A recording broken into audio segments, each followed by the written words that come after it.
Mark Mark Mark Fisher was born on our birthday?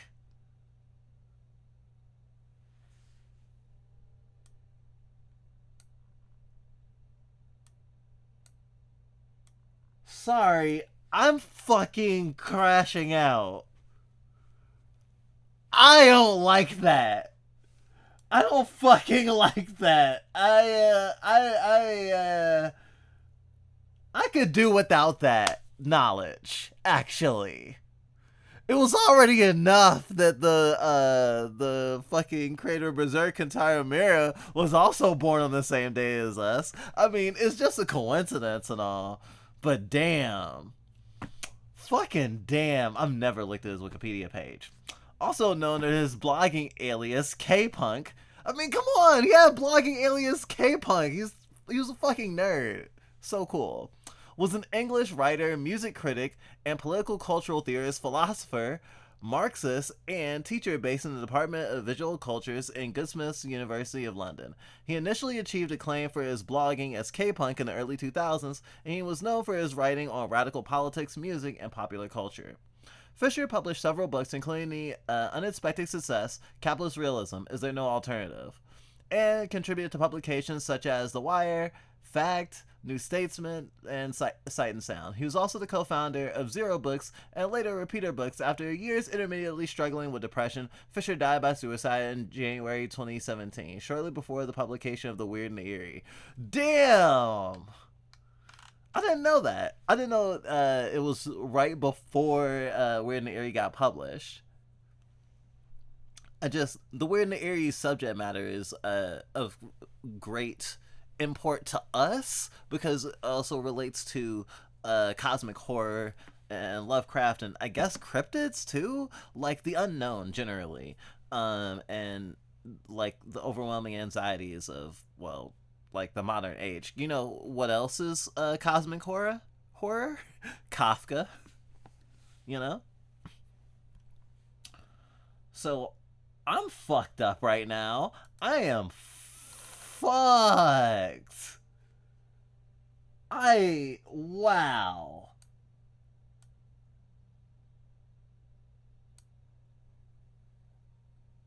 I didn't realize I could feel this weird. It's kind of eerie. Then about some of the ideas in my new book, Ghost of My Life. Okay, yeah, so I'm going to talk today then about some of the main ideas in my new book, Ghost of My Life, which really in some ways runs parallel to, or is the other side of the kind of ideas that I deal with in capitalist realism, really. If capitalist realism is about the complete takeover of capital, of not only of culture and economy, but also of the psyche, then Ghost of My Life deals with what was thwarted by that, the traces of the outside, the persistences of exteriority in this world completely dominated by capital. But what I'm going to do today really is bring you the bad news that you already know, which is I'm going to talk about music culture and perhaps UK music culture, especially as a symptom of temporal pathology or a temporal malaise, which can be understood at least two levels. One is the level of history itself and the sense of historicity. A newly ubiquitous sense of the waning of historicity, to use a phrase from Frederick Jameson. Jameson's theorizations of the postmodern, which developed in the 80s, I think, now look increasingly prophetic. And what Jameson was theorizing in the 80s is still a somewhat marginal phenomenon, still an emergent phenomenon, is now ubiquitous to the point of almost to the point of invisibility, I would suggest. Got to come back to that. What is the bad news that you already know? Well, that it's that the future has disappeared. The dimension of sorry, I meant to go to the second. Okay, so for reference, this is called the slow cancellation of the future, and to give a little bit more context, because we had sort of a. It wasn't super profound in the grand scheme of things, because it is, again, something we already knew, but we've been getting into Tai Chi lately, and it's been very much infecting every part of our life, because it's of great interest to Big Sis. And so, and it's also pretty great too. Like, for my own part, it's been really helpful, since we can't, like, we don't have good access to, say, physical therapy to help with our. I'm pretty sure we have complex PTSD for one amongst other things that we have wrong with us. The physical therapy could definitely help, but starting the mornings with a bunch of Tai Chi and listening to, like, an audiobook is usually what we do. And while we were in the shower this morning, we just had a weird inkling, and we had seen it in our maybe recommended or something, and it was like, oh, we'll talk about Mark Fisher. I'll listen to Mark Fisher while I shower. And it was starting to get really interesting, so I just brought it out into the fucking living room, and we're doing Tai Chi at like 8:30 in the morning, and we're just like slowly going through motions. And I'm thinking about, like, what he's saying and how it has that sort of effect, that the effect it's having on us, of the world, and of the purposeful collapse of culture, of context, of stability, is frighteningly real. And Mark Fisher, in a lot of ways, is a very much a Cassandra, in the sense of having said all these things. And I'm not gonna say no. I mean, obviously, his books were, popular. He was famous, but with all the warnings in the world, no one was able to prevent fucked up people from continuing to erode the small amount of, like, protections that, like, minorities had, or that the working class have in general.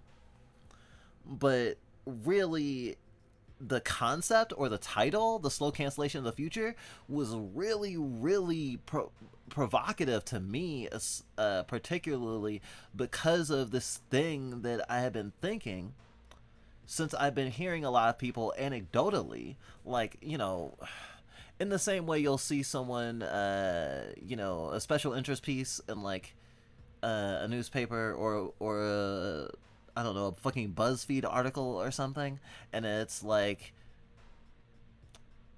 I trained to be an Olympic, sorry, not an Olympic gold medalist. They still do that. They still do the Olympics. They just had one. Like, someone wanted to maybe research to be like a park ranger, like a national park ranger, but because the government is, as Big Sis would say, stripping everything for parts now, it's like a lot of jobs don't exist anymore because they fired a lot of people, and they did hire some people back, but there's a lot of paths that don't really exist anymore.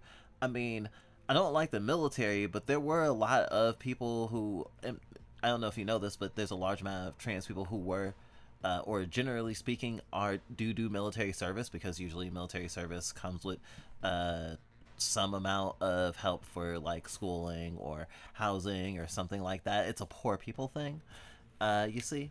And so a lot of disenfranchised trans people, because the American military doesn't accept trans people, kind of had a plan for their lives, or maybe they were waiting to get out and maybe on some like GI Bill thing, pay for school, or just have some sort of better life. And of course, vets always get fucked over anyway. But just to say, there are a lot of different types of people who thought they would be secure, especially with the like promise of like the things that America is supposed to represent, freedom and, doing for yourself and doing good and all this fucking horseshit. There is a lot of people who have heard it's like, I had a dream and it doesn't exist anymore. Like, we exist in a world that won't allow for certain things to happen anymore. Or at the very least, like, you have to, like, there's some people who move to another country to study certain things because they can't study them here. There's a lot less scientific research being funded, for example. I've heard there's a lot of teachers like moving to other countries because of how bad the schooling system is. It's sort of funny, Forlung having said that there's going to be more like baby furs and ADBLs in the future because of marketing. But like I've heard that people are like just hoping that the like kindergartens will potty train their kids, and like getting potty trained that late on the reg, and especially with I say iPad babies, but like people who are basically don't have a lot of like parenting in their life early on, just being at a loss. I'm just thinking of just the sort of dysfunctions that people have. That is all to say, like, that thing I was saying about trying to make sure we don't socially atrophied in our streaming skills. It feels like a lot of the potential of the world has been atrophied. A slow cancellation of the future. Like, knowing that this was 11 years ago, I kinda am going insane. But also I was breathing really heavy and slowly, so I couldn't panic about it. My body wouldn't let me. So I kept thinking about it, and I thought, this might make a good stream. I should play White Knuckle while I do it, though. Aspect of this temporal malaise is the experience of time itself, the phenomenological sense of time in everyday life. And I think, I guess my big thesis of relationship between these two things, the more that our everyday life is taken over by the urgencies of what Jody Dean calls communicative capitalism, what Franco Berardi-Bifo calls Samuel capitalism, the more that the rhythms and the dispersed attentional economies of communicative capitalism take over our life, the more that there is this difficulty in grasping a sense of the historical moment in which we live. So to come back then, so what is the bad news we already know is that the dimension of the future has disappeared.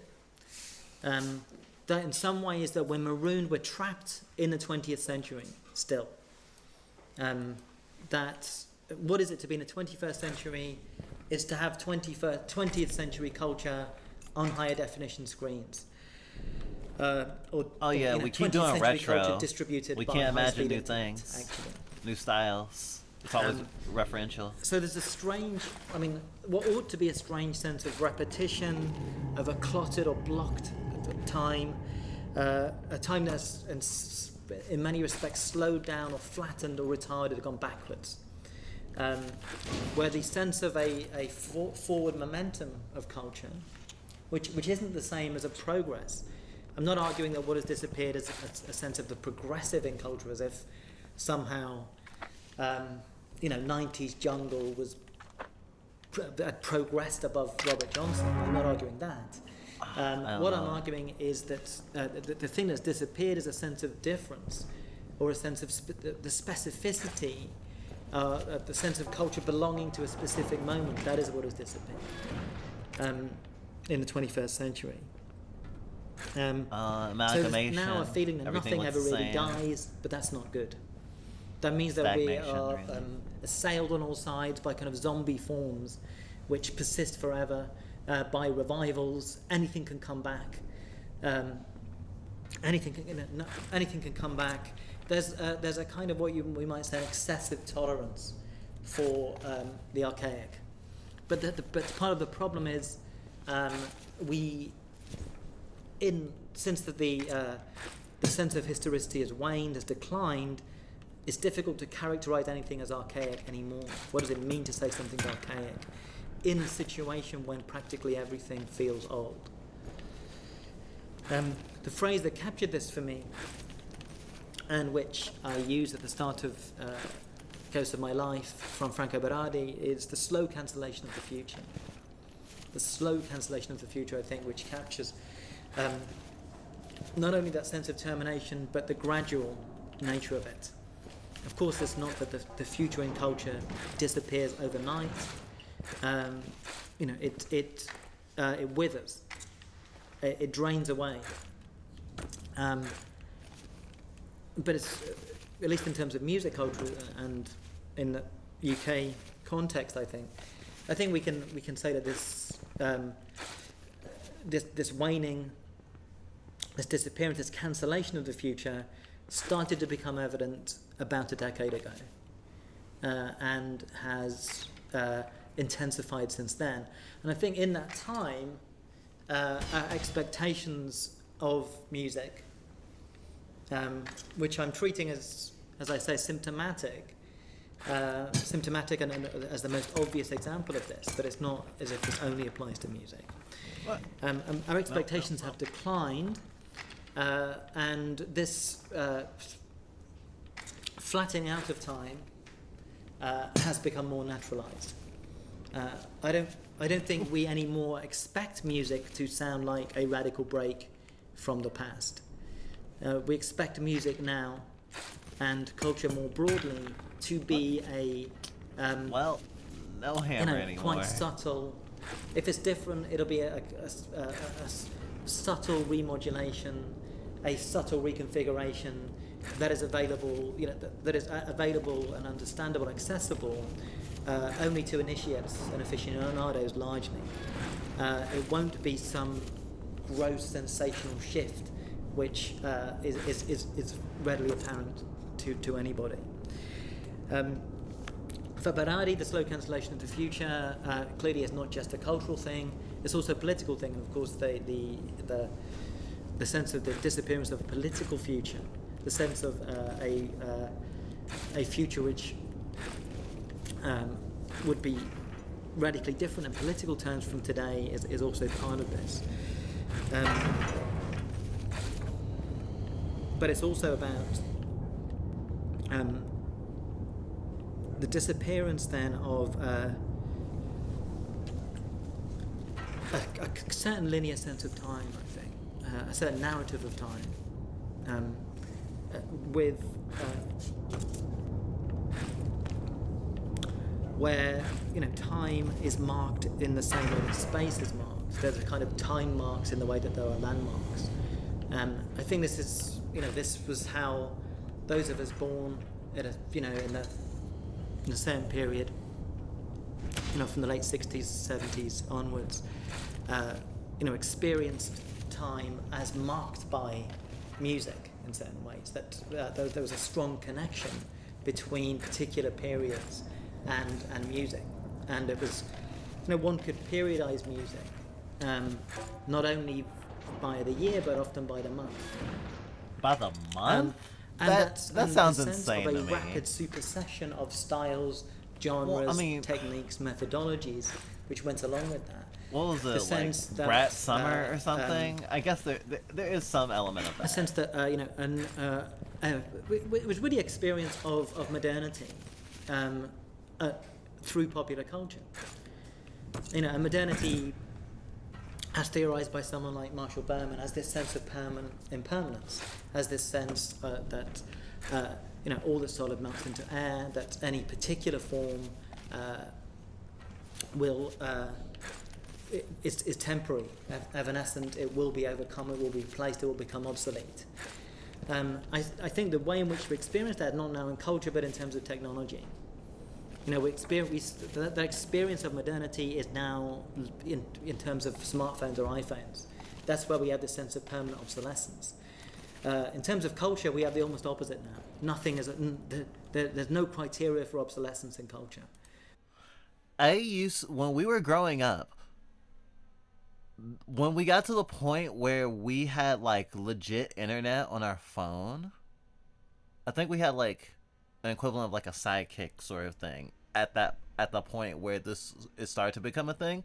But of course, when we got a smartphone, it like elevated even more. Like I think we had like an iPhone for like a week. It was like a broken iPhone.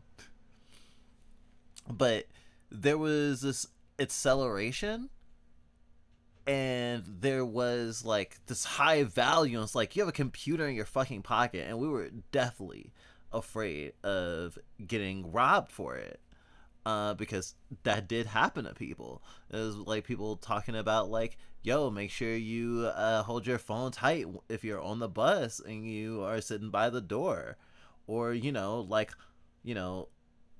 give your back more to the door when people are passing by, and that sort of thing. I remember it was like really hard ingrained to us, that sort of stuff. And now like everyone has one. Like it is not an oddity, and honestly, like you're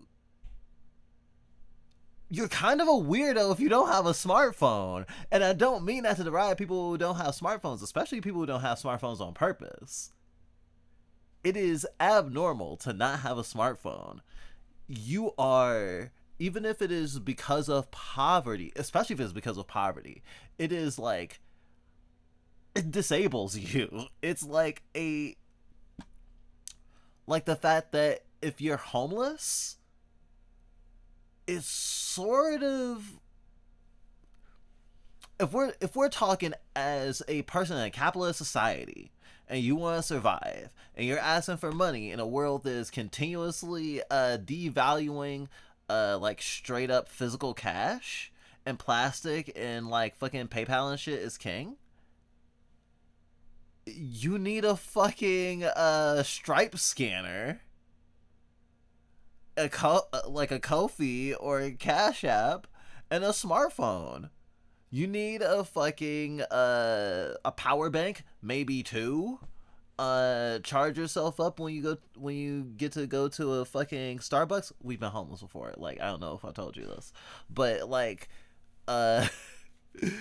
smartphones are so necessary. It's like, we say the internet is a human right, and we definitely still think that. But I think the older you are, or rather, like escalating generations, people will feel that less based on the composite that their own lives make. But at this point, like, it's so ingrained. It's so ingrained. But it's not just the, like, addiction thingly thing. It's also this real, he's about to talk about it, like saying that we used to go to the internet, but now we are part of the internet, and I mean, I feel it too. I feel like I'm fucking Lane Ishikawa right now, like, blown.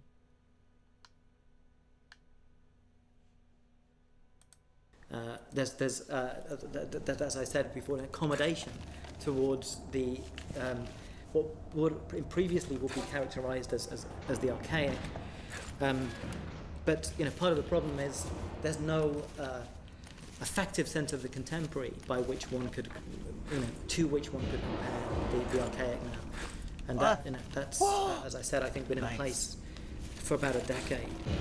So one of the phrases that I use is there are non-times as well as non-places. Marc Augé's theory of the non-place as this, the space of circulation of late capitalism, which are effectively indistinguishable one from another. Airports, retail parks, etc., etc. I think years, time has become like the non-place. that, what was the sound of 2005? What is the sound of 2008? Oh yeah, YouTube countdowns don't matter anymore. They used to be so important to culture. If I ask you what the sound of 1975 was, even if you weren't alive, you've probably got a sense of what it is actually. Damn. But I think Mark Fisher was old as shit, especially since around 2003. Is that disappearance of that sense of specificity of cultural time. Honestly, I can't tell you. And it's like one 2002. Of the lack of distinguishing marks like that it's is to hot. say of a particular period. Shit.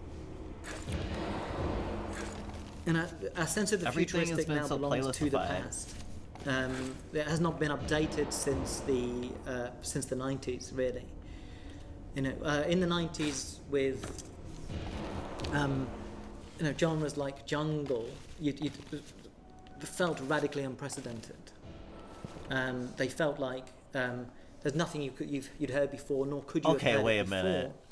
And Okay, sorry. Now that my brain isn't filled with so much air from doing Tai Chi and being like, this sounds so great, I'm also thinking maybe there's also blind spots because of Mark Fisher's lived culture, because he's a white person in London.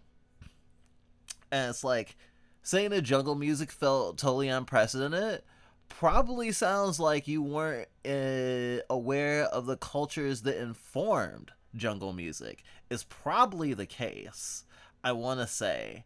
And I know that certain things led to other things and things evolved.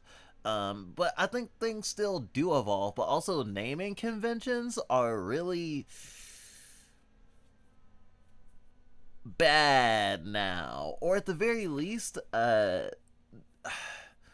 I don't just mean in music. Like, I really am trying to warm up to search action game instead of Metroidvania, and I'd love to have a decent contender to take up the mantle of like Souls-like, for example, because like the thing about things being referential and everything having to be related to a thing, and sort of the listification and like TV tropesification of culture is, I think, has a lot of negatives. For sure.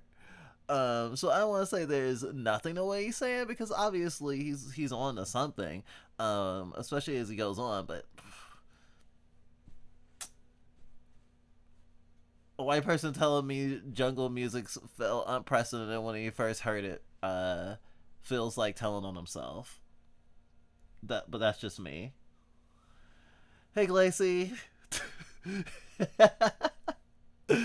We three. Mark Fisher, White Knuckle, and me.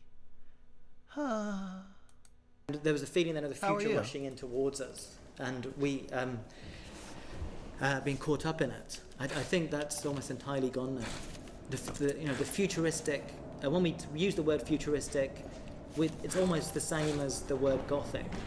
It refers to an already existing and established set of generic protocols. It's like a font, like Gothic font. Futuristic means it sounds a bit like Kraftwerk or something like that. It's not actually futuristic. It doesn't refer to an actual future, or indeed a virtual future, that is impinging on the present. It refers to a set of already existing associations. Which the Jetsons, are now being internalized. The way to establish a lot of what I'm saying, I think, is a simple kind of time travel experiment. Afrofuturism, which is, if you imagine Black Panther futurism, anything, any music produced in the 21st century into 1994. I picked 1994 deliberately because it's 20 years ago. And it's Roll slop and berries. 1994 was 20 years ago. But if beaming it back to 1994, what would happen? Experiment, which is, if you imagine beaming back anything, any music produced in the 21st century into 1994. I picked 1994 deliberately because it's 20 years ago, and it's hard for some of us to accept that 1994 is 20 years ago now. But if beaming it back to 1994, what would happen if people heard that music in 1994, would they go, "My God, this is inexplicable. I've never heard anything like this." I would go This isn't Goo Goo even Gaga because I was 2 in 1994. I don't think anyone's going to do that. I don't think anyone would do that. Actually, I think the reverse would be the case. If you beam back music from 2014 to 1994, people are going to say, "Are you serious? This is coming from 20 years in the future. This doesn't sound that different from what we've got today." And I think that's thinking of that 20-year period illustrates the kind of slowing down, a flattening of time that I'm referring to. Because if you think back of 1994 to 1974, there are vast sonic worlds that had been born and died in that period. The enormous kind of series of mutations that had occurred between 74 and 94, or again between 54 and 74.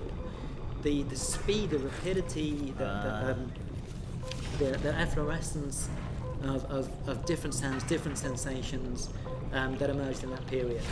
Since 1994, I don't think, I think that's flattened out. It's not that nothing at all has happened, but I think it's hard to make the case that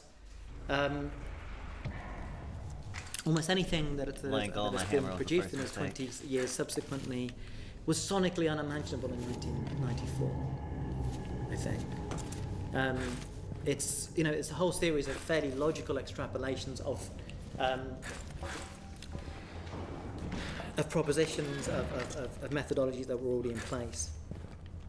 And part of that means then the disappearance of retro, I think, or the disappearance of the concept of retro in the very universalization of retro. There's always been, as long as there's been popular music, there's always been retro dimension to popular music.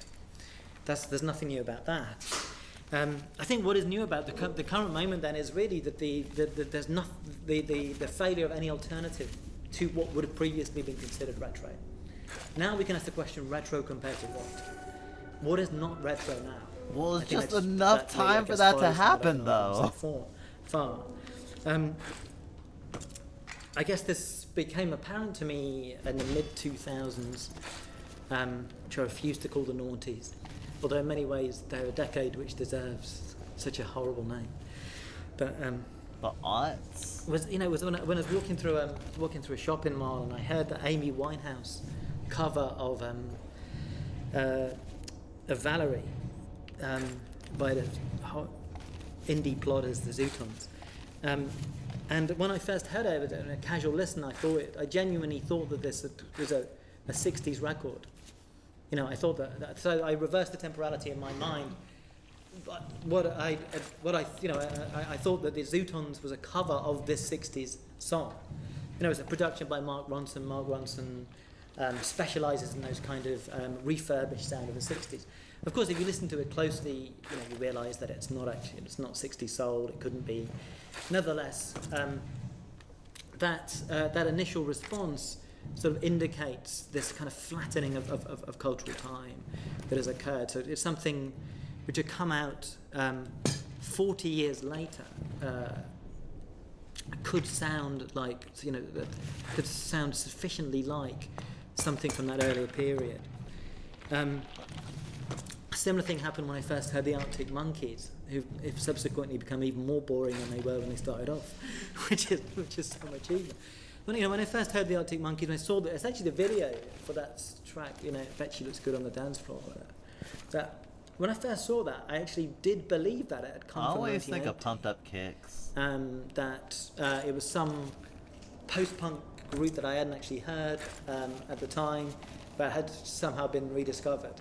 And almost everything about the way the video looked, the way it was shot, the clothes they were wearing, and of course the music itself, conspired to construct that appearance, that simulation.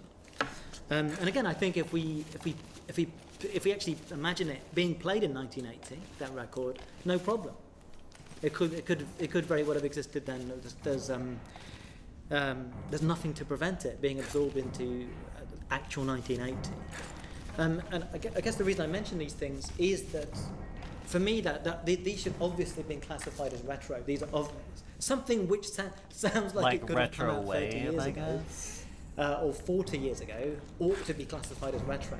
Yet they weren't. They were posited to us as if they were part of contemporary music. But what is contemporary music then if it can accommodate music which is not just influenced by the past, but which sounds like it really could have come from a historical moment of long ago. I mean, 1980 in 2005, 2006. That ought to have been a very, very long time ago.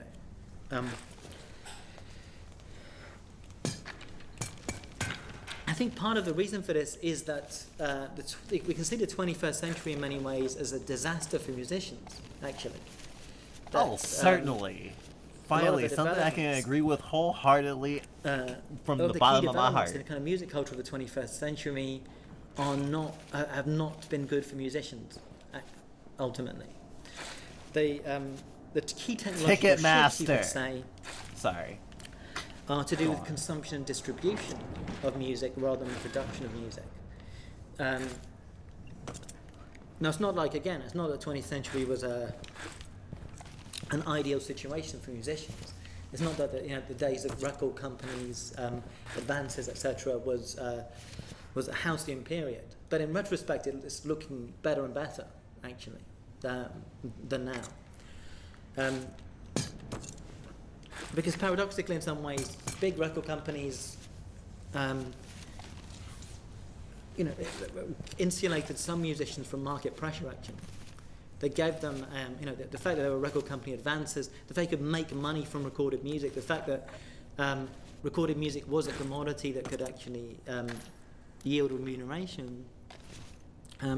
This gave musicians some autonomy, I think, which they increasingly lack in the current moment. I mean, part of the problem is we could say that a lot of cultural production has been effectively decommodified, or has become a commodity effectively priced at zero, whereas cultural producers, the things that cultural producers rely on, have been hyper-commodified, you could say. They still need gas, electricity, and housing. Which I'll return to. Perhaps the housing is perhaps the principal thing in a city like London, which can explain this sense of malaise. But I think the other dimension of this, in relation to technology, is that this new technology doesn't yield sensations, you could say, in the way that previous forms of technology were, music culture. With music culture, when you've got a wah-wah pedal, whatever, you could obviously hear that. When you had samplers, you could hear the effects of samplers. When you had synthesizers, one could hear them. 21st century, as I say, music technology has certainly mutated music culture, but it hasn't mutated it in the level of what one is actually hearing. You can't really hear this communicative culture. It just facilitates the distribution, the circulation of music. It doesn't change the actual sound of what is produced. So, developing this kind of thought then about why this has happened, why we're in this kind of temporal malaise, why in particular it's kind of music culture that exemplifies this. The first and obvious explanation then will be the emergence of the internet, and that's that kind of neatly coincides, I think, with the time I'm suggesting with the future definitively disappeared around about a decade ago. When the internet became ubiquitous. Yes, the internet was there before, but the domination of our lives by the internet really only started a decade ago. And this is essentially the argument of Simon Reynolds in Retromania. And for Simon, the key thing is what the internet provides is an oppressive weight of the past. The accessibility, since with the with the weight of the past on so easily available to us, this makes it harder for the new to emerge. I begrudgingly agree. I think that's partially true. That's partially true, but it's not enough. Okay. Oh, thank goodness. Another, I think the Mark of Simons, I think, is perhaps more. Shit. More Yeah, telling, we're all even in the footsteps of who he's where talking says that about what's too. happened in the last few years is that everyday life has sped up, but culture has slowed down. And it's this. I think it's this dimension of speeding up that speeding up. And here's where we come to what I said at the outset. This second dimension of this temporal pathology, which is, you know, the experience of time in everyday life, the phenomenology of time. You know, it's this. It for me, and this is not so much just the internet, but I think cyberspace, which is different. It's really in the last. Okay, now he's about to get to cyberspace. I'm pretty fine. Are you doing well despite everything? Despite everything, I'm doing well enough.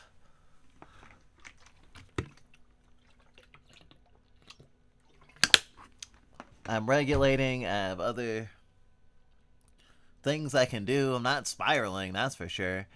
I don't know, maybe the stream is sort of my pseudo spiraling. But, you know, I like attention.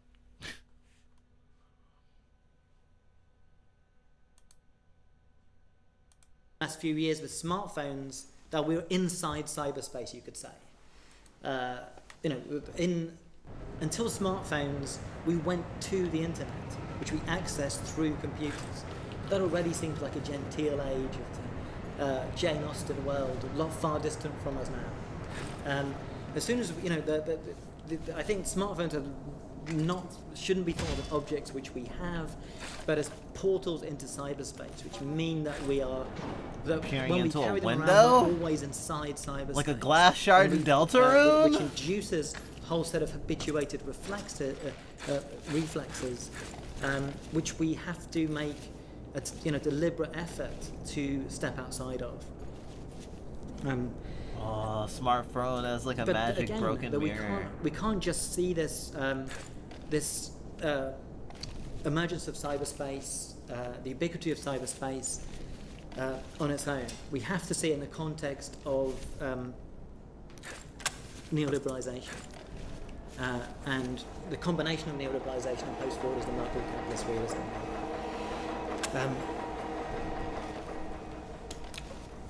And so what I'd rather talk about, rather than cyberspace, is capitalist cyberspace. I think what's inside is capitalist cyberspace. Because that's who ruined it. And this then has coincided in a country like the UK with the final eclipse of social democracy. And with it, I mean, what does that mean? It means the end of indirect funding for something like music culture. A lot of the major developments in music culture in the UK weren't directly funded by the state. It's hard to think of. Well, there are some examples actually. But in terms of popular music, it wasn't direct funding by the state that made it possible. But indirect funding was certainly a key factor. The example of direct funding by the state would be things like BBC Radio Film Culture, etc., where they were part of a kind of public service broadcasting unit. But indirect funding means the machinery of social democracy itself would mean things like student grants, unemployment benefits, housing benefits, social housing. I said earlier, if you look at a city like London as a particularly powerful case study, the situation with housing is probably sufficient in itself to explain almost everything that I've talked about so far. The fact that it's so expensive to live in the city deprives the culture of energy. I think deprives the culture of an unstressed or unpressured energy. The city is really exhausted on lots of levels, on a fairly literal level. But then, as a consequence of that exhaustion, as a consequence of that perpetual kind of busyness, yeah, that's why we're always anxious all the time. Of, the ubiquity of urgencies, something which is intensified via the cyberspatial environment. I think that we can look back to the Guy Debord period, Guy Debord, the 60s, the spectacle. Again, it seems like some genteel period.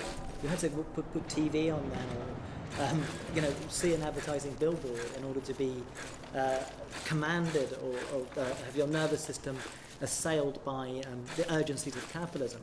Now we carry them around at all times with us. And it's important to remember what in Deleuze describes communication. I should read Deleuze. I keep hearing people talk about Deleuze. And this is when we open up, we look at our smartphones, we're essentially being commanded. And this is a weight on our nervous system that wasn't previously there, I think. We're facing these hundreds of commands every day, which we may well ignore them. Obviously, we have to ignore them. We can't possibly follow them all. Nevertheless, the strain on our nervous systems, must be telling at some level. But to come back to this social democracy and the indirect funding for culture, I think one particularly important example of this in the UK will be art schools. The role of art schools in a lot of major developments of music, certainly from the Beatles, the Who, up to post-punk. The art school was a major institution there. Again, it wasn't teaching this stuff directly. It wasn't teaching people to be in groups and make music. It wasn't about that. But the institution facilitated a circuit, and which was at a particular kind of class dimension to it. Really, art schools in that period were zones where the working class could go, and there was an encounter between the working class and the kind of established high culture, avant-garde or experimental art scene, and that culture that encounter was highly productive for music culture, for popular music culture, and really with the rise of neoliberalism, we've seen the dismantling of that culture and its conditions really. The re-bourgeoisement of art schools, I guess is what I'm talking about there. I guess what would once have happened was, if you were a working class kid and you said to your parents, "I'm going to art school," they'd say, "No, you're not. You're not wasting your time doing that. You could do something useful." But the student had a full grant, had no fees to pay, so he said, "I'm going on." With the introduction of high fees and increasingly high fees. Was this a London thing? Because America, I don't think, has ever done this. Just let people go to art school for free. I don't think that was ever a thing here. Though I would love if all school was free, actually. That would be fucking awesome. But, I mean, basically what happened when we were when we were graduating from high school, it was like, "Hey, mom, I want to be an artist." And they're like, "No, you're the fuck not. Not without being something else, too. Like, you can do that on the side. You're gonna be poor if you do that." And we got, like grants? I mean, I guess grants and scholarships aren't that different, but we were very clear about we were very semantics focused, because they kept bragging. It's like, "Oh, my baby going on a full ride scholarship," and it's like, actually, it's a number of grants, and the fact that the school will allow me to pay less because I'm poor. It's not the school going, "Oh my god, you're so great, you can go here for free." I mean, the Pell Grant was nice while it lasted.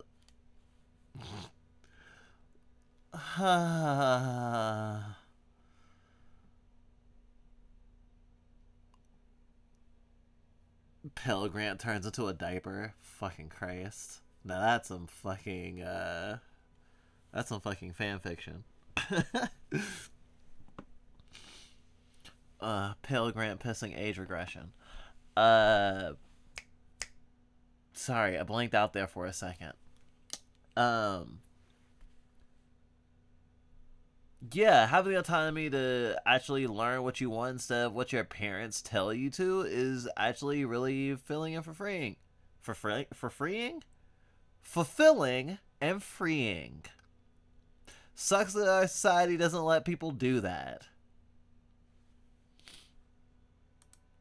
That space of autonomy is not there, which with the result that art schools are now, once again, as I said, dominated by the bourgeoisie in the UK.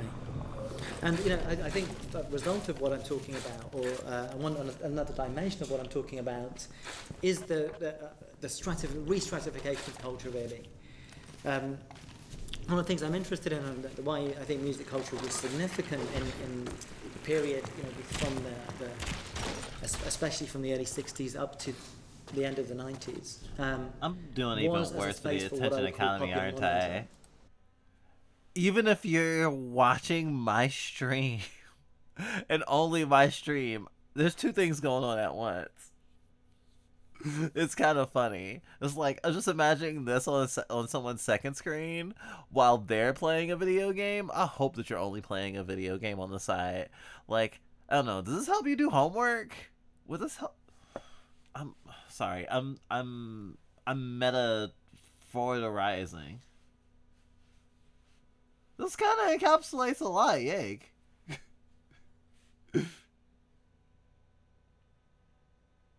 Capitalist kill with hammer.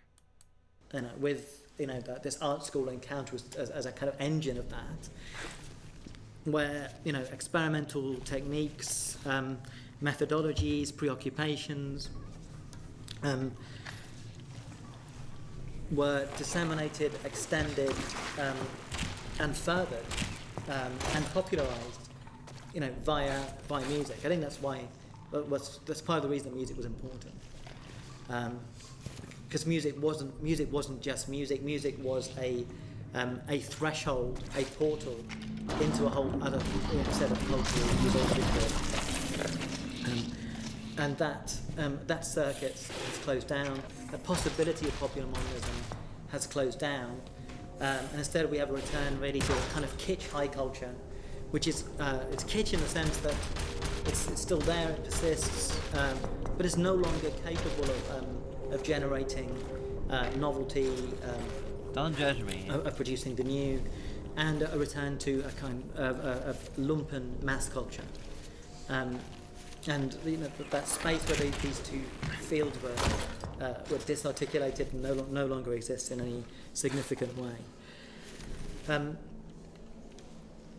So with the decline of the final attacks on social democracy, and it's bad enough under New Labour in the UK, but in the UK we fell into the illusion of thinking nothing can be worse than New Labour until we had the old Conservatives come back, and we found something can be worse than New Labour.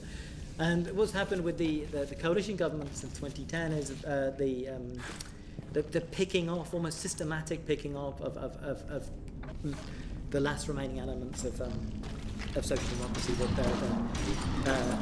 tax on social housing, tax on squatting as well as squatting.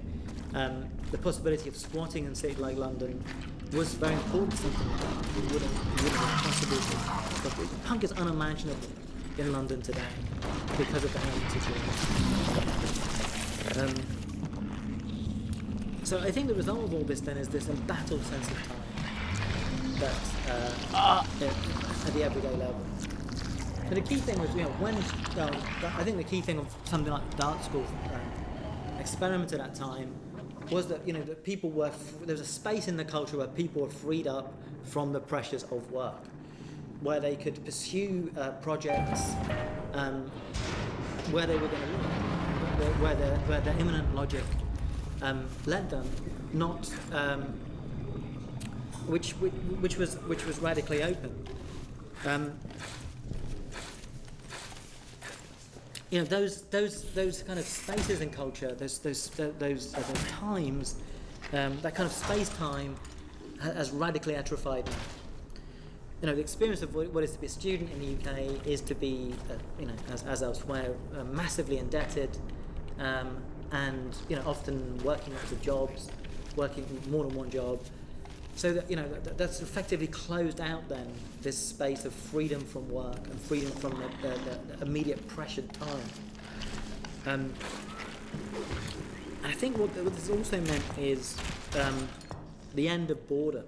I think it's perhaps significant. Like it's one of the big ones.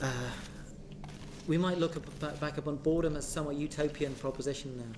In many ways, the dialectics of boredom coming out of situationists and going into punk, what are the politics of boredom? The idea of boredom as a kind of existential challenge. Boredom presents us with the blankness of death, the necessity for us to actually do something as a kind of existential injunction. That's been eliminated now. Boredom 1.0 no longer exists. I'd say we're now in a period, my slogan for this would be, no one is bored, everything is boring. What do I mean by that? Well, no one is bored because we're all inundated by micro-stimuli, and seamless micro-stimuli. So the point of we're at a bus stop where you previously would have been bored, now, what is the first thing we do? We reach for our phones in order to cover over the kind of terror of boredom. But it doesn't really get rid. It's actually funny that he's saying this, because I was listening to this originally, if you remember, in the shower. The place where you have shower thoughts to yourself, the place where people have the greatest ideas, the places other than dreams that so many brains love to percolate weird shit. It's so funny. We just, in the shower, might as well play some music. Oh, I don't feel like music today. I need some noise, though. I don't want to think with my thoughts. I can actually sit with my own brain for a while if I need to. But even then, there is a thing of, like, we can draw now. Or we feel comfortable drawing now. We feel comfortable drawing in public. Sometimes we draw on paper in our home, even though we could do it on the computer. It's nice to be away from all the noise. Something that was, I think, all the epiphanies that are collapsing on themselves for us now was percolated a while ago, like 2 years ago. We watched a YouTube video where someone was talking about, like, unplugging from the internet, and mentioned that it was something like, if you treated a dog like you treat yourself, you would consider that animal cruelty.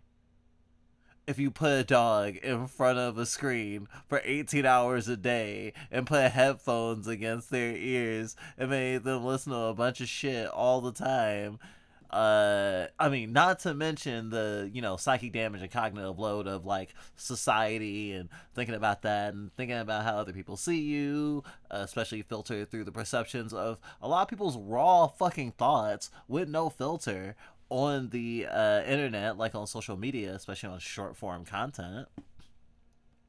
It's a mess. The dog would be so fucked up.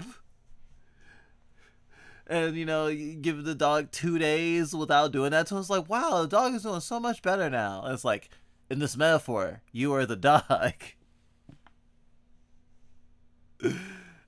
And, thinking about, you do those surveys or something about, like, how long you game or how much you do, or how long you're on YouTube every day or something like that. Like, the hours rack up, and, either it's a shame or a pride, and sometimes a mix of both.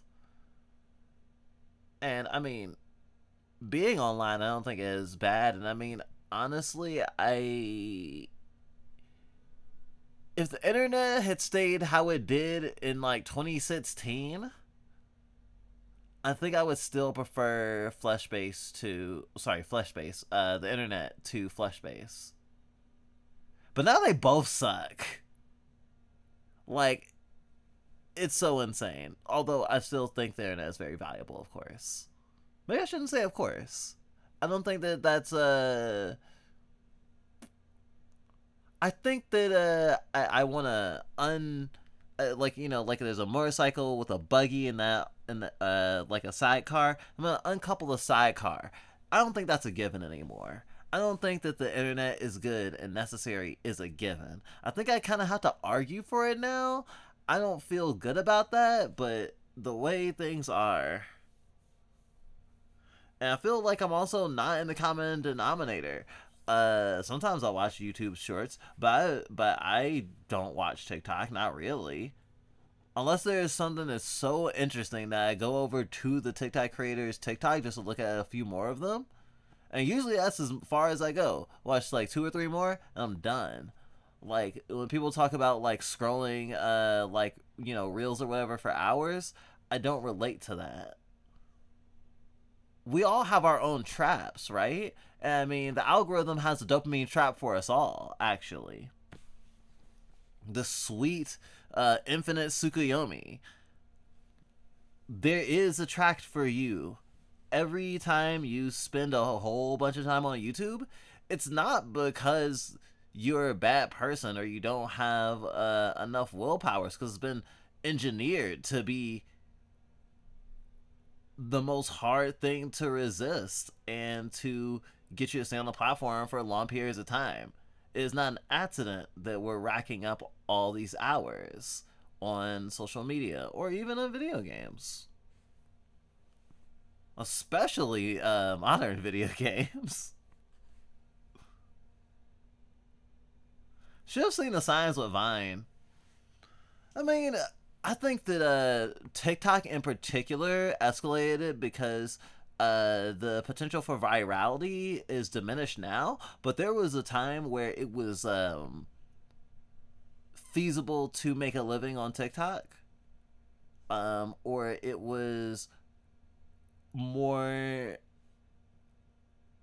attainable to gain a big following on TikTok.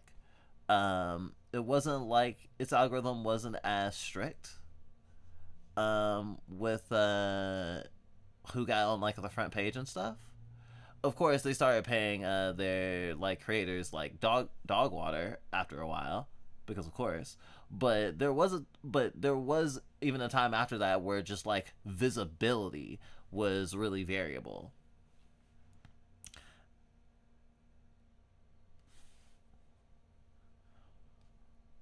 So I mean, like, I don't want to say there's no people find value on the platforms. The platforms shape how you see the world. But the platform itself is value neutral if it wasn't being manipulated by people to be the most addictive thing ever. Like, profit motives fucking ruin the human race. That doesn't. Damn, that sounds really fucking nihilistic. I'm actually an absurdist. I promise you. I am not trying to have us have a bad ending to this stream. Like, I am not trying to get you to doom. No doom. Gold Rush was yummy when the valley was filled. Hence why I was briefly on there before I had to uninstall it. Real. Seamless micro stimuli.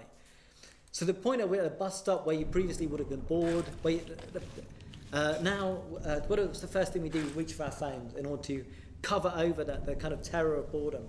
That doesn't really get rid of, that gets rid of our experience of boredom, but it doesn't stop things being boring. I think the particular lure of a lot of 21st century culture is this mixture of curiosity and boredom at the same time. We're sort of bored even as we're curious about things. Like, that kind of engine of, as we're kind of insomniacally drifting through social media at night, we're kind of with some level of bored even while we're kind of curious. Um, but since there's no reprieve Like, why are from you saying that, the Fluffbyte? urgency Like, curiosity and wonder are so important. People would try to cultivate it or cultivate themselves and each other purposefully. I don't know. I think it's kind of based. Just another way the age players are gonna help us in the revolution. of cyberspace. That's what I mean by no one is bored. We don't have the freedom to be bored anymore. Because at another level, we're tethered in. We're kind of, we're fascinated even as we are bored. We're distracted from our own boredom. We're distracted from the boring nature of things by the fact that we're always we're subject to these kind of idiotic compulsion. And again, I think that there's a lot of Biffo's work on this is very important. The inundation of the nervous system by stimuli, the producing this insomniac state of where it's no longer possible to dream anymore. And actually, there's quite an interesting post on the Plan C website. That's my cue. From this.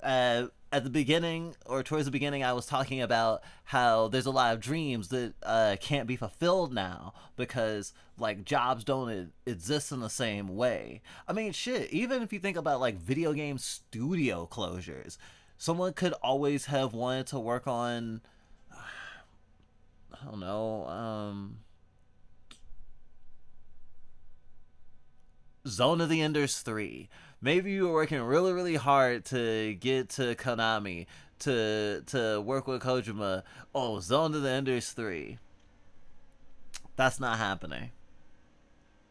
If we get any Zone of the Enders game, it's probably going to be a fucking live service gacha game.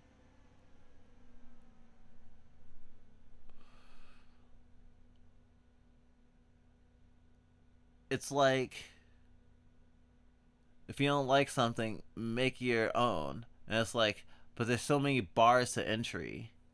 And it's like, oh, but if you just talk to this AI, it'll create it for you. It's like the process is scorned. And we really had to learn the value of the process. And I actually am not necessarily a I am not evangelically aligned with you must love the process. But it's gonna be miserable if you fucking hate it. And it's interesting the concept of boredom, because boredom brings, as some might say, innovation. When we started going to our Tai Chi classes on Sunday, we were away from our computer, away from the house for long periods of time, especially because it happens in a tea shop. And afterwards, we'd be hungry, so we'd stay till it opened. We went before opening.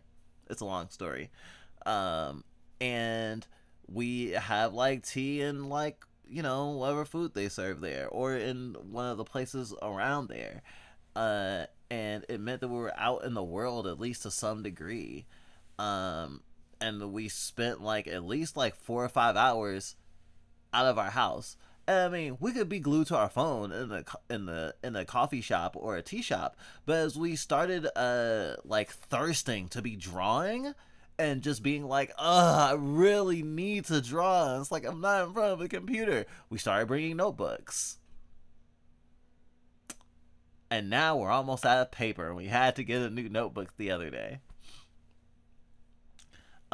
Being given the opportunity to be sitting with your thoughts, or sitting with your ideas, or sitting with yourself can be really, really good and really, really important. I think it's especially important when you think about like either someone who is like, as an artist, like, you know, you have a process and you are stuck, or you don't have ideas, especially. Some people call it art block. Or someone who's new and struggling to get started, or is struggling to validate their own ideas. And you go through these circles that I'm stuck. But I think that it's all too common that someone will be stuck, but they'll literally be, and we've done this too, and sometimes we still do this. We don't give our brain time to do anything. It's like internet, sleep. Internet, eat, sleep. Internet, sleep, video games. Friends, eat, sleep, video games. Internet. There's just like that immediacy. There's always something to be looking at. And when you get conditioned in that way, like I said, like of instantly looking at your phone, especially when you have a spare moment, it diminishes from the time you could spend thinking through or wandering through a concept. Even people who don't like AI have had their attention spans eroded and made to feel that to sit with their thoughts is too painful. But it's also not like a screaming, bleeding pain. It's more like, what if you didn't get stomach aches from eating too many sweets? And someone gave you unlimited sweets. You would need to make a concerted effort not to eat sweets, especially if you like the sweets. If you didn't have, or if the way your body responded to eating tons of sweets was not super apparent to you at first, or it took time for it to catch up with you. It's sort of how our relationship with technology is in a way. We get used to the ways that our brains and our bodies shape around the technology we use. And then we don't think that anything's different because we're too used to it.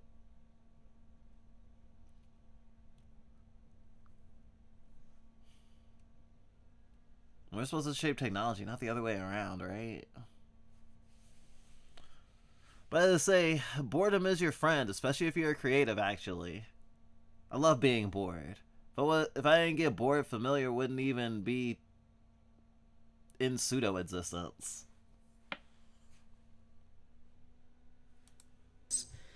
Anonymous group called the Institute of Precarious Consciousness or something like that, where they argue we've really shifted from an age of boredom, to an age of anxiety. That with Fordism, the previous regime, dominant regime in capitalism, presented the problem of boredom. You're in a factory for 40 years. That's boring. You don't want to do it. Capitalism solved that problem. It solved it in a way that always solves everything via kind of the fairy tale genie solution, which is, okay, you don't want to be bored, I'll make sure you're not bored. You'll be anxious forever. And this the kind of that's this sense of kind of universal anxiety. I think is another thing which prevents us from experiencing boredom anymore, which doesn't stop culture being boring. Culture is boring, but there's no one who isn't preoccupied all the time who can access this boredom. That's why it feels like everyone's always doing something. You don't want to bother them. Is politics of time and understanding these different quantitative experiences of time and how that kind of dying to a blood bug bullshit. The attack on that unpressured, unstressed, that time free of urgencies. Is part of the domination of capitalism over culture at the moment, and one can almost posit this as a metaphysical level struggle. There's a set of forces that want us to be permanently anxious, permanently have our attention permanently fragmented, permanently dispersed, and that is definitely winning. That's the dominant force at the moment against another kind of sense of time. Another kind of attractor, which is, where towards this unpressured, expansive, more open sense of time, which is now kind of radically fugitive. It's very, very hard to get hold of that. In particular, in a city like London, which I think London is kind of doubling. Like everything's clotted anyway by the fact that everything's so difficult, overcrowded, expensive. It's like cyberspace in physical form in lots of ways. And then on top of that, you've got the actual experience of cyberspace and everyone tethered and tranced by their phones as a means to escape it, but also to kind of perpetuate it. So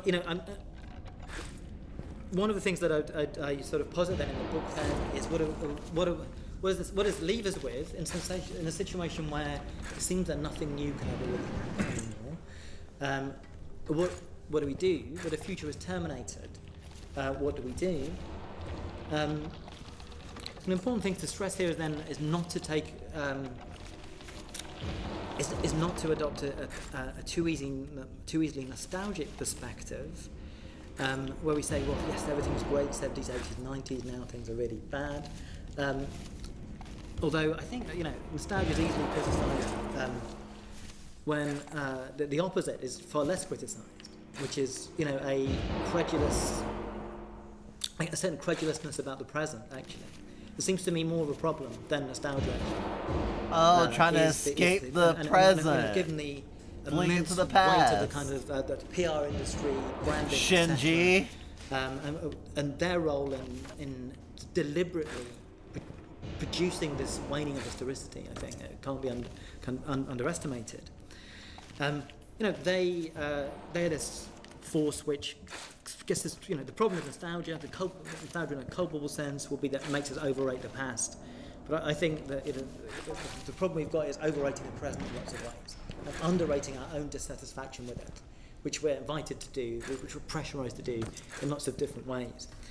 And this is why I also really want to talk about that book. I need to read that other book that I was talking about before, Don't Talk About Politics, which is actually about politics.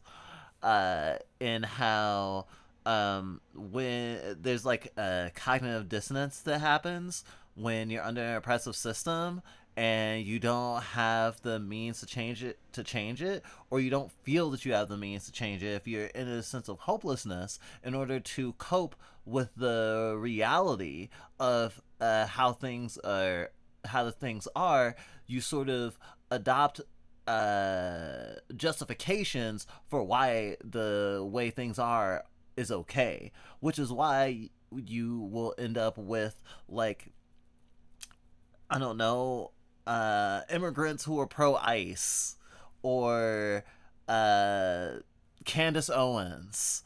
And I mean, it's not the only reason, but there is a sort of way of finding equilibrium. That's why listening to all this while doing Tai Chi was so interesting to us, because it's all about equilibrium and motion. The Taiji is, the yin yang symbol. It's like the black side and the white side, and there's a little bit of black in the white and a little bit of white in the black.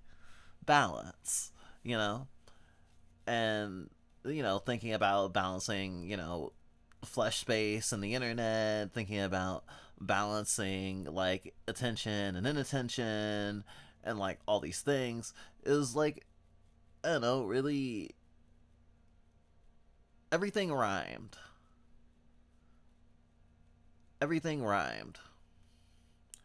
And thinking about how people sort of kind of go, that's just the way it is one point, but then there's the even further point of that's the only way it can be, and then even further, that's good, actually.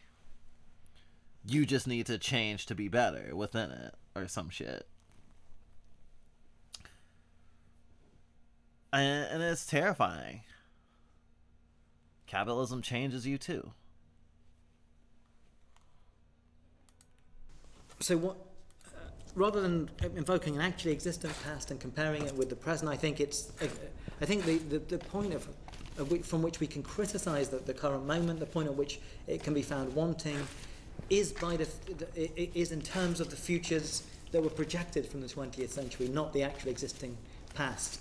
That it's the shocking difference between what we thought might have happened and what actually has happened, which can be revealed by that experiment I suggested, where we beam back something in time. And in the face of that, I think we're almost offered an opposition between a certain kind of politicised melancholia and depression. Actually, it's not necessarily that nicer choice at the moment. But I mean, okay, what I mean by politicized melancholia would be a refusal to adjust to the present moment. A refusal to adjust to this, to say, I can't accept this. And that's fundamentally what I feel when I turn on the radio, actually. I turn it on, I sort of quite like this, whatever track it is. I sort of quite like it, but it's not acceptable. This, I can't adjust to the fact that this sounds like it could have come out 20 years ago. It isn't just boring rock music now, it's dance music as well. Whatever. You can't adjust to it. And even if it's going to carry on forever, I think I'm going to refuse to adjust to a time when it's acceptable for. I think Mark Fisher would have liked the term slob. Is it just me? Is a kind of. Is it just me? I think Mark Fisher would have enthusiastically used the term slop, and I don't just mean for like AI and stuff either. Like Lacey was talking about, oh yeah, we could just say roll slop and parry slop. We're talking about Souls likes, that's fine. /J, and I'm like, ah. But just like he's so much more bothered by it than I am. And I don't know. I mean, I remember a time where my opinion of dubstep was almost non-existent because it was more just like I am hearing everyone else's opinion of the thing, but I can't gather my own opinion because I felt like everyone was pressuring me to either be very dissonant about it or to like hate it. Kind of like how everyone hated Nickelback as a meme. Before some people just started feeling that like genuinely, I guess, and it became like the overarching thing of like Nickelback is Meg Griffin now or something. It was weird. But like I didn't live through the 60s and the 70s and the 80s. Like I'm seeing nostalgia in the things that like we grew up with, or even things that we had heard about or we had seen different iterations of, like the Ninja Turtles. And Ninja Turtles are like have a new iteration every like 4 or 5 years, for example. It's like clockwork. And I do think that there's a certain fatigue with a lot of this stuff.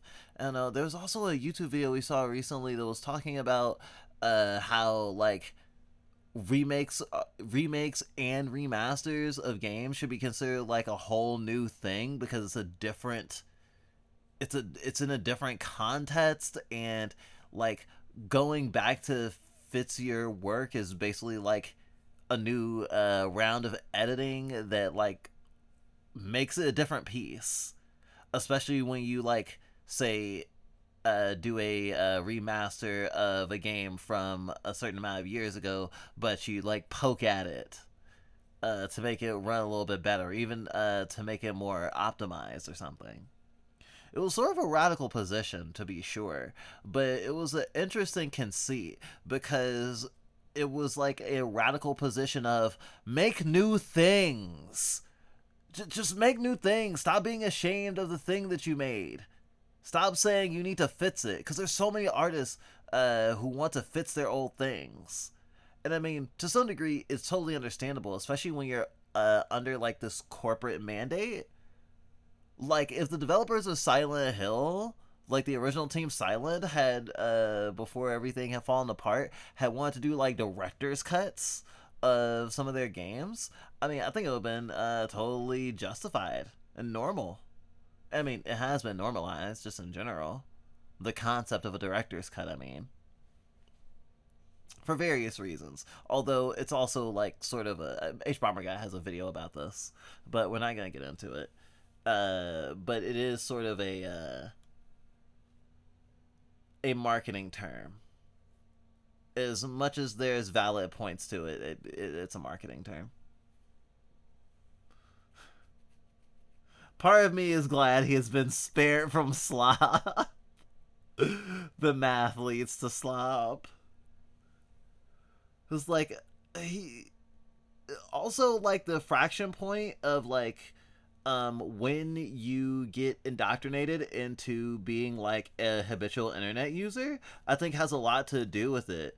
Because like, I don't know, I still feel like there's a bottomless hole of music and genre conventions that I don't understand and will probably never understand.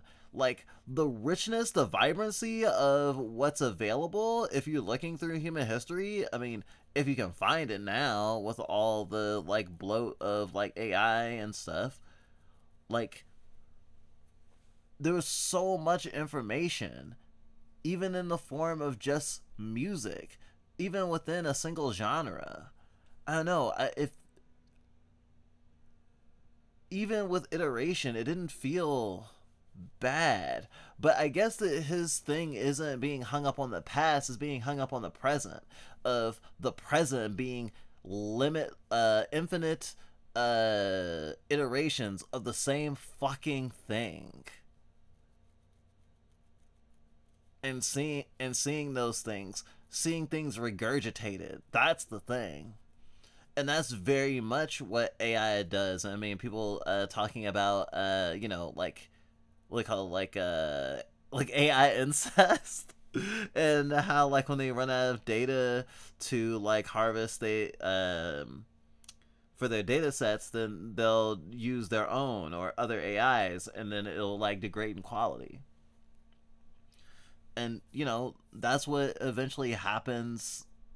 Like, I mean, people make the comparison to genetics, which I've also heard is sort of ableist. um I don't know if it's of me to weigh in, but I will say that I think that there is something to pull out of the concept of like that, like cannibalistic eating itself that AI does, and how humans can also do it, in the sense of not trying to do anything other than copy, other than like just look at the shadows on the wall and try to just do that. The comfort of the past over the present moment means that you will degrade the past. That's a take. Wow, I really milked this last 7 minutes of this video, didn't I? Just depression is a kind of naturalized depression where we just accept that nothing new is ever going to happen, but it's not a problem anymore. And you know, and often this logic of depression takes over, where not even people say, well, you know, nothing new is going to happen now, so what? Did anything new ever happen in the past anyway? You know, it's kind of overrated. Things weren't really that new ever before. We stop bargaining ourselves down, not only about the present, but about anything that's ever happened before. But I suggest that this is, you know, that's part of the overrated. Yeah, it's bargaining. So it raises those tendencies. So one of the things I explore in the book then is these strains of melancholic maladjustment. As one strategy for the refusal of a present which is not really a present, and refusal of the failure of the future. And you know, one of the threads that I try and pull on is this longing, this yearning for a future in conditions where the future can't be delivered. And I guess I think that is the authentic articulation in the present. Is not, one can't by force of will alone create a sense of the future. We have to accept that the conditions which allowed a sense of futurity, you know, have really been attacked, and it's voluntaristic action can't put that right. Have really been attacked. They've really radically deteriorated. Yet, you know, if we're not to accede, if we're not to completely submit to this present where the future has disappeared, you know, what remains is a certain set of longings, yearnings, etc. And it's a kind of fidelity to those yearnings and longings that is one of the things that I track in the book, really. Okay, we'll leave it there. So yeah, this is a talk about that book, so I should probably read the book if I want to fully understand this all. seems a good point to end on, if that's okay. Okay, well, thanks everybody. You're welcome, Mr. Fisher.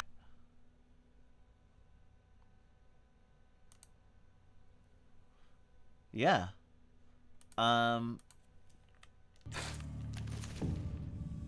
So it's only ancillarily related in terms of the subscribe star thing, specifically, but like I think there is something to say about like the value of art, especially in that regurgitation. It's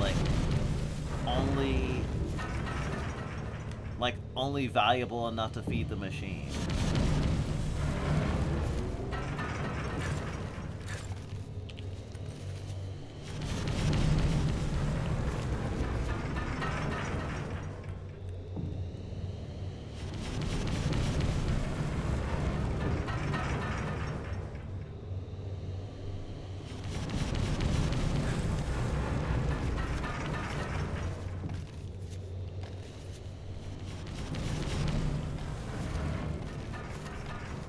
Only valuable enough to strip for parts. That's what artists are.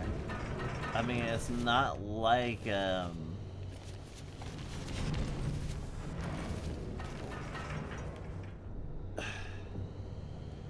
like puritanism and the puritanism of like consumption of like the type of art you consume or the subjects that surround what you consume, like showing bare your morality or whatever. When oftentimes there's people who have squeaky clean like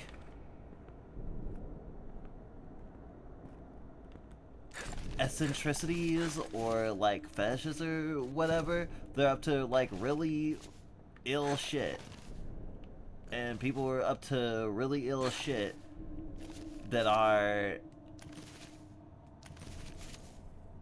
I mean, sometimes I see people who have some of the same tastes we do, but don't believe in the same things we do and see it completely differently. There's even people who agree that the like stuff that we enjoy and create is like disgusting and degenerate, but that's okay because morality is dead or something. Or they just don't care about the concept of hurting people. They're actually immune to any sort of guilt play in that way.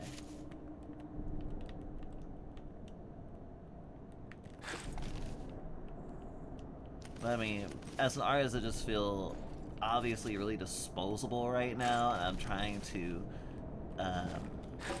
self-actualize. I think that's part of a big part of why we decided to stream and decided to stream this, because we did want to stream before we saw a thing from Mr. Fisher. It was just that was like a perfect catalyst because we're already thinking about like doing it. We just didn't know around what concept. Especially not streaming every week means that like we can't rely on our love of treating our stream like this episodic thing. And I'm thinking about the like regurgitation and like repeating of like traits and styles and stuff. You know, it feels a lot weirder now that I recognize just how many of my peers, not even just in VTubing, but like black otaku, for example. Honestly, I don't know a black otaku who's making art who isn't taking some of their shtis from like Toonami in some way. It's so common. I mean, because Toonami was amazing, right? But it also feels like it's the only aesthetic that a lot of people are like looking towards for inspiration. And I mean, I mention it because we love Toonami, and that is like one of the central things that inspires our aesthetic and how we like present our streams and whatnot, like all the time. And it's like retro.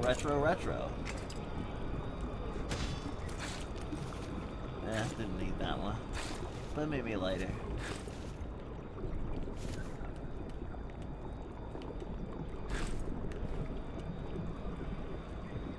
And it's like really easy to like see people ripping off Toonami or Adult Swim wholesale, and sometimes you do that.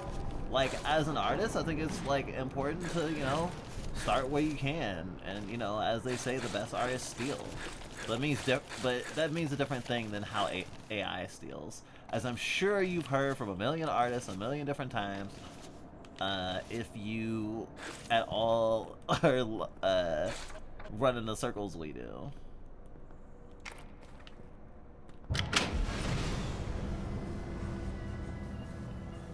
Why is it? Ah.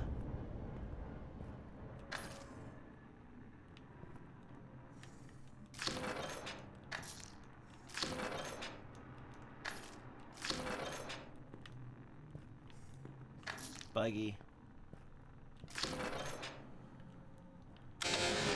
Well, we started thinking about all that. Oh, I already had a fucking desk.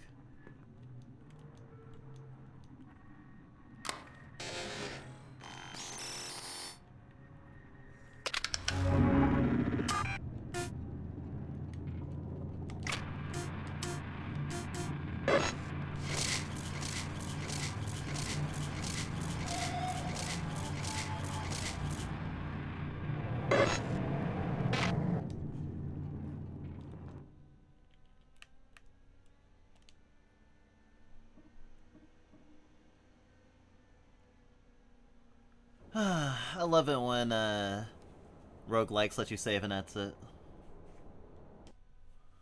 So yeah, that was Mark Fisher and some White Knuckle. Maybe we'll do that again at some point. Let's take a breath.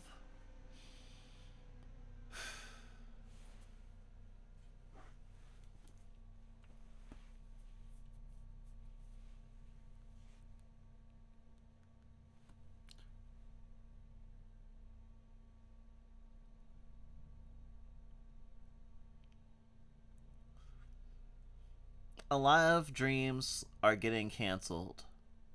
A lot of ways that people thought they could live or would live or would be able to see have been shattered.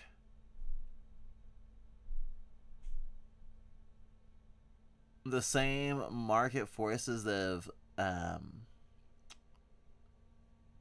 been deified are the ones causing a lot of pain, a lot of loss, and pushing us all to run away from the present, retreat into the past, trying to remember a better time, and thinking that things can't get better. But the future isn't dead. It's still alive. They're trying to gaslight us into thinking that it's dead. But they're wrong, right?